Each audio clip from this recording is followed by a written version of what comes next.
മുംബൈ ദർപ്പൺ ചാനലിലേക്ക് എല്ലാവരെയും ഒരിക്കൽ കൂടി സ്വാഗതം ചെയ്യുന്നു. ഈ ചാനൽ നിങ്ങൾ ഇതുവരെ സബ്സ്ക്രൈബ് ചെയ്തിട്ടില്ലെങ്കിൽ സബ്സ്ക്രൈബ് ചെയ്യാൻ അഭ്യർത്ഥിക്കുന്നു. ഒപ്പം അടുത്തുള്ള ബെല്ലൈക്കനെ ക്ലിക്ക് ചെയ്യുക. അപ്പോൾ എൻ്റെ പുതിയ വീഡിയോയുടെ നോട്ടിഫിക്കേഷൻസ് നിങ്ങൾക്ക് ലഭിക്കുന്നതായിരിക്കും. ഇന്നത്തെ എൻ്റെ ഈ വീഡിയോ മേടൻ രാശിക്കാരെ സംബന്ധിച്ചിടത്തോളം വളരെ പ്രധാനപ്പെട്ട ഒന്നാണ്.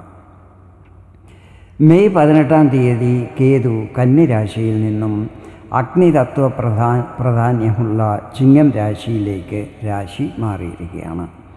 കേതു ഇവിടെ 2026 ഡിസംബർ 5 വരെ നിൽക്കുന്നതായിരിക്കും. ചിങ്ങം രാശിയുടെ അധിപൻ സൂര്യനാണ്. കേതു മെയ് 18 പ്രവേശിച്ചിരിക്കുന്നത് സൂര്യൻ്റെ ആധിപത്യത്തിലുള്ള ഉത്രം നക്ഷത്രത്തിൻ്റെ 1-ാം പാദത്തിലേക്കാണ്. 2025 ജൂലൈ 20 ശുക്രൻ്റെ ആധിപത്യത്തിലുള്ള പൂരം നക്ഷത്രത്തിൽ പ്രവേശിക്കുന്നതായിരിക്കും.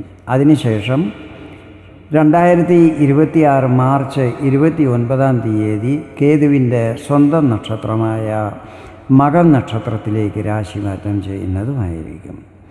ചിങ്ങം രാശിയിൽ കേതു വളരെ ഉഗ്രരൂപത്തിലായിരിക്കും നിൽക്കുന്നത്. വിശേഷിച്ചും കേതുവിനോടൊപ്പം ചൊവ്വയോ സൂര്യനോ നിൽക്കുന്ന സമയത്ത്. ജൂൺ 7 ചൊവ്വ കർക്കടകത്തിൽ നിന്നും ചിങ്ങത്തിലേക്ക് രാശി മാറുന്നതായിരിക്കും. ജൂലൈ 28 വരെ ചൊവ്വ കേതുവിനോടൊപ്പമായിരിക്കും നിൽക്കുന്നത്. അതുപോലെ 2025 ഓഗസ്റ്റ് 17 മുതൽ സെപ്റ്റംബർ 17 വരെ സൂര്യനും കേതുവിനോടൊപ്പം നിൽക്കുന്നതായിരിക്കും. കേതുവിൻ്റെ ഈ രാശിമാറ്റം എല്ലാ രാശിക്കാരിലും ശുഭ അശുഭ ഫലങ്ങളും പ്രഭാവങ്ങളും ചെലുത്തുന്നതായിരിക്കും. ആധ്യാത്മികത, വിരക്തി, മോക്ഷം, തന്ത്രമന്ത്രങ്ങൾ, സെൽഫ് അസസ്മെൻറ്റ്, ഡിറ്റാച്ച്മെൻറ്റ് എന്നിവയുടെ എല്ലാം പ്രതീകമാണ് കേതു. കേതുവിൻ്റെ ഈ രാശിമാറ്റം നിങ്ങൾക്ക് എന്തെല്ലാം ഫലങ്ങൾ നൽകും, എന്തെല്ലാം പ്രീകോഷൻ എടുക്കണം എന്നതിനെക്കുറിച്ച് വിശദമായി ഈ വീഡിയോയിൽ ഞാൻ വിവരിക്കുകയാണ്. അതിനാൽ വീഡിയോ അവസാനം വരെ കാണുവാൻ ഞാൻ നിങ്ങളോട് അഭ്യർത്ഥിക്കുന്നു. ഞാനിവിടെ പറയുന്നത് ചന്ദ്രഗണനയെ അടിസ്ഥാനമാക്കിയുള്ള പൊതുഫലങ്ങളാണ്. നിങ്ങളുടെ ജാതകത്തിലെ ഗ്രഹനില, ഇപ്പോഴത്തെ മഹാദശ, അപഹാരം എന്നിവയിൽ വരുന്ന വ്യത്യാസങ്ങൾ കാരണം ഫലങ്ങളിൽ ചില്ലറ ഏറ്റക്കുറച്ചിലുകൾ കാണുവാൻ സാധ്യതയുണ്ട്. നിങ്ങളുടെ 5-ാം ഭാവത്തിലേക്കാണ് കേതു രാശി മാറിയിരിക്കുന്നത്. 5-ാം ഭാവം വിദ്യ, ബുദ്ധി, ലവ് റിലേഷൻ, സന്താനം, പൂർവജന്മം, ക്രിയേറ്റിവിറ്റി എന്നിവയുമായിട്ടെല്ലാം ബന്ധപ്പെട്ടിട്ടുള്ളതാണ്. 5-ാം ഭാവം ലക്ഷ്മി ത്രികോണസ്ഥാനമാണ്. ഇത് ഈ രാശിമാറ്റം നിങ്ങളെ ആധ്യാത്മികതയിലേക്ക് നയിക്കുന്നതായിരിക്കും. ധാർമ്മിക കാര്യങ്ങളിൽ രുചി വർദ്ധിക്കുന്നതാണ്. തന്ത്രമന്ത്ര പൂജാതി കാര്യങ്ങളിൽ കേതു നിങ്ങളുടെ രുചി വർദ്ധിപ്പിക്കുന്നതായിരിക്കും.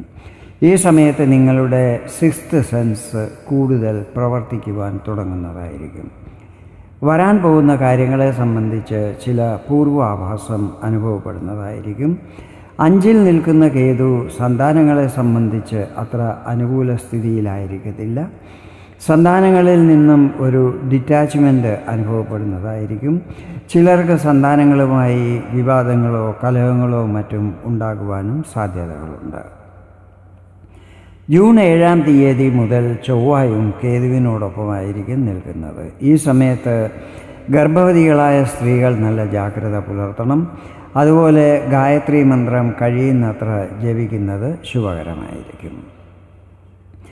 ഈ സമയത്ത് ഉദരസംബന്ധമായ പ്രശ്നങ്ങൾ വരാൻ സാധ്യതകളുണ്ട്. കൂടാതെ ചൊവ്വയും ഇവിടെ പ്രവേശിക്കുന്നുണ്ട്. ചൊവ്വ രക്തത്തിൻ്റെ കാരകനാണ്. ഈ സമയത്ത് ഉദരസംബന്ധമായ ഓപ്പറേഷനും മറ്റും നടക്കുവാനും സാധ്യതകളുണ്ട്. അതിനാൽ എത്ര ചെറിയ പ്രശ്നമുണ്ടായാൽ പോലും അതിൽ അലസത കാണിക്കുവാൻ പാടില്ല. ലവ് റിലേഷനിലുള്ളവർക്ക് ചില സമയത്ത് പ്രശ്നങ്ങൾ വരാൻ ഇടയാകുന്നതായിരിക്കും.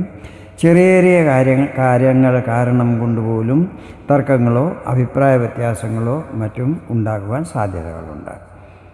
കേതു 5-ാം ഭാവത്തിൽ നിൽക്കുമ്പോൾ രാഹു 11-ാം ഭാവത്തിലായിരിക്കുമല്ലോ നിൽക്കുന്നത്. ഇപ്പോൾ നിങ്ങൾ 7 ശനിയുടെ പ്രഭാവത്തിലാണെങ്കിലും ഈ സമയത്ത് രാഹു സാമ്പത്തികപരമായി പല നേട്ടങ്ങളും വരാൻ ഇടയാക്കുന്നതായിരിക്കും. അങ്ങനെ ഭൗതിക സുഖങ്ങളിൽ മുഴുകാൻ പ്രേരിപ്പിക്കുന്നതുമായിരിക്കും. പക്ഷേ കേതു നിങ്ങളെ അതിൽ നിന്നെല്ലാം വിരക്തി ഉണ്ടാകാനും ആധ്യാത്മികതയിലേക്ക് നയിക്കുന്നതുമായിരിക്കും. ഏത് വഴി സ്വീകരിക്കണം എന്നുള്ളതിൻ്റെ തീരുമാനം നിങ്ങളായിരിക്കും എടുക്കുന്നത്. ഇതാണ് കേതുവിൻ്റെ ചിങ്ങത്തിലേക്കുള്ള രാശിമാറ്റം മേടം രാശിക്കാർക്ക് നൽകുന്ന ഫലങ്ങൾ. വീഡിയോ നിങ്ങൾക്ക് ഇഷ്ടപ്പെട്ടെങ്കിൽ ഇതുപോലെ ജ്യോതിഷ സംബന്ധമായ കൂടുതൽ വിവരങ്ങൾ അറിയുവാൻ വേണ്ടി എൻ്റെ ഈ ചാനൽ സബ്സ്ക്രൈബ് ചെയ്യാൻ അഭ്യർത്ഥിക്കുന്നു. വീണ്ടും വേറൊരു വീഡിയോയിൽ കാണാം. അതുവരെ എല്ലാവർക്കും നന്ദി, നമസ്കാരം.